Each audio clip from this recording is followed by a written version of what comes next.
Baru bangun, perut lapar, mending kita makan. Wah, nggak ada lauk apa-apa, cuman ada mie, mending kita masak.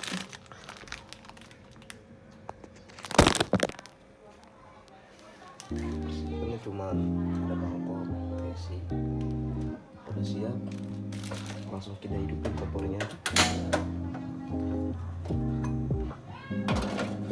Kita tunggu airnya sampai mendidih. Kita tunggu sampai airnya mendidih. Kita buka kemasannya dulu. Langsung kita masukin bumbunya ke dalam mangkok. Bumbunya sudah dibuka, air udah mendidih. Langsung kita masukkan minyak. Tunggu sampai lembek.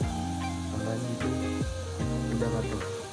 Jika sudah mendidih, langsung kita tuangkan ke mangkok.